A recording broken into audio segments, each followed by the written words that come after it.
नमस्कार मित्रों, मैं राजीव रंजन प्रसाद। गणेश विघ्नहंता कहे जाते हैं। सनातन धर्म में कोई भी शुभ कार्य आरंभ करने से पूर्व उनकी पूजा आवश्यक रूप से की जाती है, जिससे कोई बाधा उत्पन्न न हो।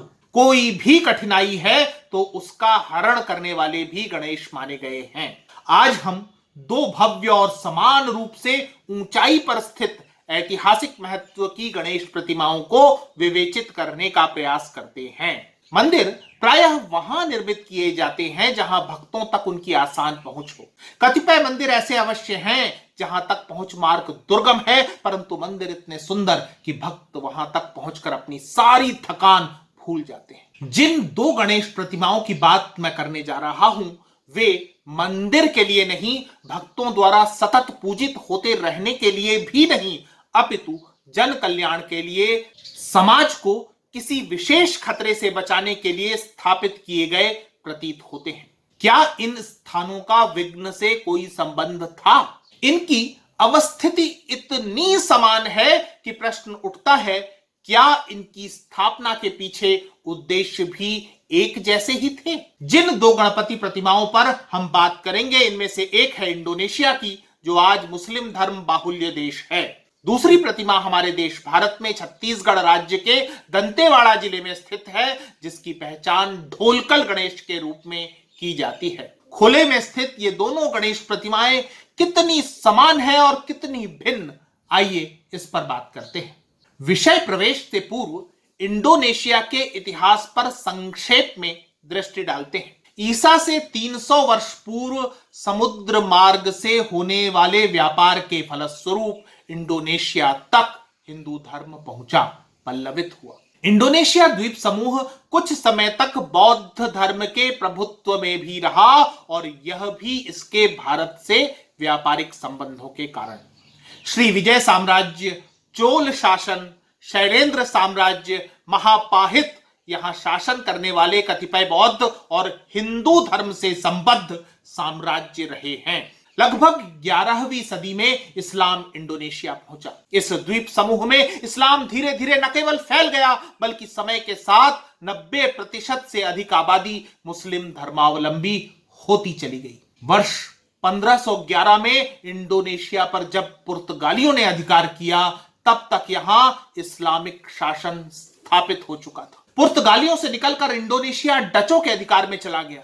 द्वितीय विश्व युद्ध के दौर में कुछ समय तक जापान ने इस द्वीप समूह को हथिया लिया था। इंडोनेशिया वर्ष 1949 को डच साम्राज्यवादियों के डैनों से आजाद हुआ। यह तो अतीत की बात हुई, जिसे उल्लेखित करने का उद्देश्य इतना ही बताना था कि एक समय इंडोनेशिया में सनातन धर्म की प्रतिष्ठा थी। यही कारण है कि वहां की रामलीला, वहां के अनेक मंदिर समूह आज भी पर्यटकों के आकर्षण का केंद्र बने हुए हैं। जहां तक भगवान गणेश का प्रश्न है, इंडोनेशिया ने अपने इतिहास को समुचित सम्मान देते हुए अपने 20,000 मूल्य के नोट पर उनकी तस्वीर भी प्रकाशित की है। जिस गणेश प्रतिमा की मैं चर्चा करने जा रहा हूं, वह इंडोनेशिया के ईस्ट जावा में स्थित ब्रोमो पर्वत के शिखर पर है। ठीक समझा आपने, ब्रोमो ब्रह्मा का ही परिचायक है। ब्रोमो पर्वत वस्तुतः एक सक्रिय ज्वालामुखी है जो सतत प्रस्फुटित होता रहता है, राख और धुआं उगलता रहता है। इंडोनेशिया में 141 ज्वालामुखी हैं, जिनमें से आज भी सक्रिय ज्वालामुखियों की संख्या 130 बताई जाती है। ब्रोमो पर्वत के आसपास के 50 से अधिक गांवों कस्बों में लाखों हिंदू परिवार रहते हैं, जिन्हें टैंगरेस कहा जाता है। ये निवासी स्वयं को इंडोनेशिया के महापाहित शासकों का वंशज मानते हैं। प्रतीत होता है कि महापाहित राजाओं के शासन समय में ही ज्वालामुखी आपदा से बचाव के लिए दैवीय सहायता प्राप्त करने के दृष्टिगत ब्रोमो पर्वत शिखर पर गणेश प्रतिमा स्थापित की गई होगी। अर्थात विघ्नहंता माने जाने वाले भगवान गणेश स्थानीय लोगों को ज्वालामुखी की संभावित आपदा से बचाते हैं। जहां यह प्रतिमा स्थापित है, उसके ठीक पीछे ही ज्वालामुखी अपनी चंचलता का यदा कदा प्रदर्शन करता रहता है, लेकिन सभी जानते हैं कि कोई खतरा नहीं, क्योंकि उसकी उद्दंडता को शांत करने के लिए यहां विराजित हैं विघ्न विनाशक गणेश। इसी संदर्भ में वर्ष 2016 की एक घटना समाचारों में बहुत रही थी। इस वर्ष अचानक ज्वालामुखी सक्रिय हो उठा, विस्फोट होने लगे, लावा प्रवाहित होने लगा। वैसे तो वर्ष भर ही गणेश पूजा ब्रोमो शिखर पर होती रहती है, तथापि जुलाई के महीने में समारोह पूर्वक भगवान गणेश की पूजा प्रार्थना होती है। इस आयोजन को यादन्या कासड़ा कहा जाता है, जिसके आयोजन की 500 साल से भी अधिक समय से निरंतर परंपरा विद्यमान रही है। स्थानीय निवासी मानते हैं कि यदि पूजा नहीं होगी तो अनिष्ट हो सकता है। ज्वालामुखी विस्फोट के मध्य इंडोनेशिया की सरकार ने धार्मिक भावनाओं का सम्मान करते हुए केवल 15 पुजारियों को अनुमति प्रदान की कि वे यादन्या कासड़ा की परंपरा को खंडित न होने दें। वे ज्वालामुखी की सक्रियता के बीच भी गणेश पूजा करने जा सकते हैं। खतरे के मध्य भी 15 नहीं बल्कि हजारों की संख्या में ग्रामीण उमड़ पड़े, क्योंकि उन्हें यह विश्वास था कि भगवान गणेश सभी विघ्न हर सकते हैं। ज्वालामुखी उनका और उनके गांवों का कुछ नहीं कर सकेगा। सौभाग्य से ऐसा ही हुआ भी। अब भारत की बात करते हैं और नक्सल प्रभावित दंतेवाड़ा चलते हैं। एक दौर में यह परिक्षेत्र बस्तर के नाग शासकों द्वारा शासित था, जिन्होंने वर्ष 760 से 1324 ईस्वी तक शासन किया। लगभग 80 वर्ष पहले अंग्रेज भूवैज्ञानिक क्रूकशैंक ने पहली बार ढोलकल स्थल का जिक्र अपनी पुस्तक geological report of south Bastar में किया था। ढोलकल अपने इर्द गिर्द घिरे घने जंगलों और दुर्गमतम रास्तों के कारण लोगों की निगाह से बच गया। स्थानीय ग्रामीण यहां अवश्य आते जाते रहे, पूजा पाठ करते रहे। नक्सली आतंकवाद के दौर में ग्रामीणों ने भी इस स्थल पर पूजा पाठ करना छोड़ दिया और ढोलकल भुला दिया गया। लंबे समय तक गुमनाम रहने के बाद ढोलकल गणेश प्रतिमा को हाल के वर्षों में खोजा गया है। यह प्रतिमा अपनी भव्यता, नैसर्गिकता और असाधारण लगने वाले स्थान पर उपस्थिति के दृष्टिगत शीघ्र ही पर्यटकों के आकर्षण का मुख्य केंद्र बन गई है। इस 2.5 फीट ऊंची गणपति की प्रतिमा तक पहुंचने के लिए दंतेवाड़ा जिला मुख्यालय से 15 किलोमीटर दूर फरसगांव से आगे चलकर उन पहाड़ियों तक पहुंचा जाता है जहां पर सीधी खड़ी 300 मीटर ऊंची पहाड़ी है। इसकी चोटी पर दुर्लभ विशालकाय गणेश की प्रतिमा स्थापित है। बसाहट से दूर एकांत ऊंची पहाड़ी पर गणेश प्रतिमा की नाग शासकों ने स्थापना क्यों की होगी?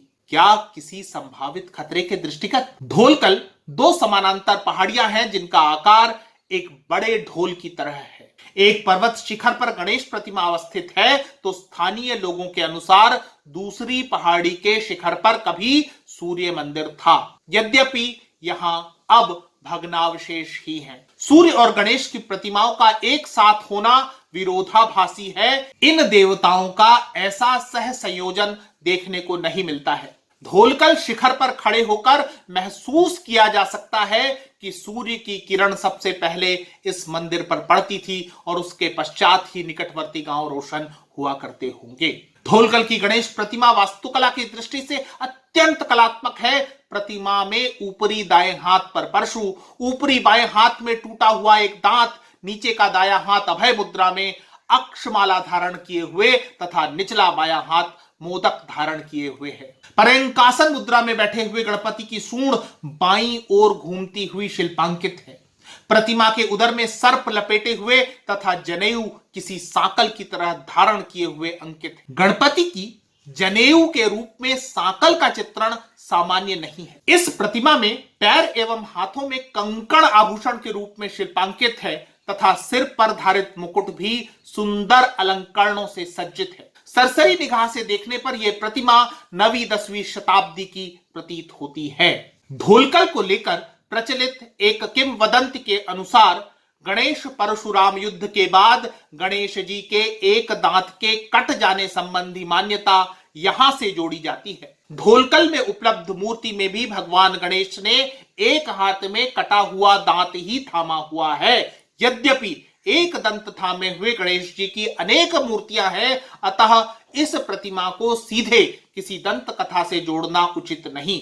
नाग शासकों के समय की विवेचना करें तो बस्तर पठार में बाढ़, सूखा, अकाल के साथ साथ बाह्य आक्रमण का खतरा भी विद्यमान था। निकटवर्ती आंध्र, ओडिशा, महाराष्ट्र के परिक्षेत्रों में शक्तिशाली शासक थे जिनके लिए नागों को समाप्त कर अपने शासन का विस्तार बहुत आसान कार्य था। संभव है घने जंगलों के कारण आसपास के साम्राज्यों की इस ओर बढ़ने में तब कोई अभिरुचि नहीं रही होगी, अथवा क्या ढोलकल गणेश नाग शासन के विघ्नहर्ता थे, यह प्रश्न भी विचारणीय है। इन दो ऐतिहासिक महत्व की गणेश प्रतिमाओं के मध्य समानता ऊंचाई और निर्जनता में उनकी स्थापना है। तत्कालीन शासकों का उद्देश्य इन प्रतिमाओं की स्थापना के पीछे केवल मंदिर निर्माण नहीं रहा था, अपितु प्रतीत होता है कि वे अपने शासित क्षेत्र की विभिन्न प्रकार की आपदाओं से दैवीय सुरक्षा चाहते थे। दोनों ही प्रतिमाएं ऊंचाई पर हैं, वे ऐसी जगह स्थापित हैं जिन तक आसानी से नहीं पहुंचा जा सकता, अपितु जान का जोखिम भी है। यदि सरसरी निगाह से इन दोनों गणेश प्रतिमाओं को देखें तो वे एक जैसी ही लगती हैं। इनके स्थापित स्थान भी बहुविध साम्यता रखते हैं। यह ठीक है कि ढोलकल शिखर ज्वालामुखी नहीं, परंतु विस्फोट और लावा ही तो आपदा के एकमात्र प्रकार भी नहीं।